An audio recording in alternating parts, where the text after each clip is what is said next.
J'ai grimpé dans un grand arbre, essayant d'échapper à la poursuite d'un monstre extraterrestre. Mais je n'avais pas remarqué qu'un autre monstre se cachait derrière moi. Le monstre a levé ses griffes acérées et a soudainement frappé vers moi. J'ai esquivé son attaque de justesse. Le monstre a encore une fois attaqué avec ses griffes. Mais son corps s'est coincé dans le tronc de l'arbre, incapable de bouger. Ainsi, le monstre et moi sommes restés bloqués dans l'arbre. Et cela a duré jusqu'au soir. Au sol, un autre monstre montait la garde. J'étais complètement piégé, sans issue. Les deux côtés étaient immobiles, et il ne restait qu'à attendre. À ce moment-là, un étrange papillon extraterrestre s'est posé sur ma main. Je l'ai regardé avec curiosité, mais je l'ai accidentellement effrayé. Le papillon s'est ensuite posé sur le doigt du monstre. Le monstre ne l'a pas chassé, il l'a simplement observé en silence, comme s'il réfléchissait à quelque chose. En voyant cela, j'ai soudain eu l'impression que ce monstre devant moi n'était pas si effrayant. Quand le papillon s'est envolé, le monstre semblait avoir perdu toute sa force. Les lumières rouges sur son visage ont commencé à s'éteindre lentement.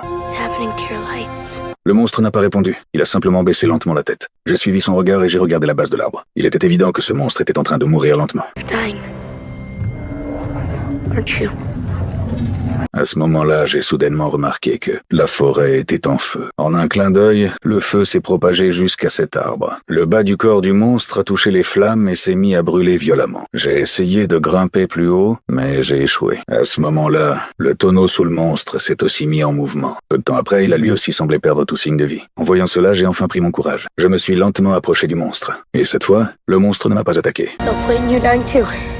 J'ai sorti un outil en fil de fer, et j'ai commencé à scier le tronc de l'arbre. Avec un craquement net, le tronc s'est finalement fissuré. Le monstre coincé est tombé lourdement au sol. Après avoir fait tout cela, je me suis retiré silencieusement sur le côté. Je suis resté là, attendant calmement mon destin. Après tout, je ne suis qu'un enfant. Finalement, je n'ai pas pu retenir mes larmes. Au moment où j'étais totalement désespéré, le corps du monstre s'est soudainement enflammé. D'innombrables morceaux brisés ont commencé à se recomposer et à se relever. Je regardais cette scène, choqué. L'instant d'après, le monstre s'était lancé violemment. Il est instantanément remonté dans l'arbre. Puis il m'a attrapé et m'a serré contre lui, avant de sauter vers le lointain. Le monstre m'a porté à travers la mer de flammes et m'a finalement emmené jusqu'au sommet d'une montagne au loin. Mais à ce moment-là, le monstre a soudainement tendu la main. Il s'est lentement approché de moi, comme s'il observait la structure de mon corps. À cet instant, je me suis interrogé. Le corps du monstre a alors commencé à changer violemment. Ses os et ses muscles se réorganisaient sans cesse. La structure de son corps évoluait vers une forme humaine.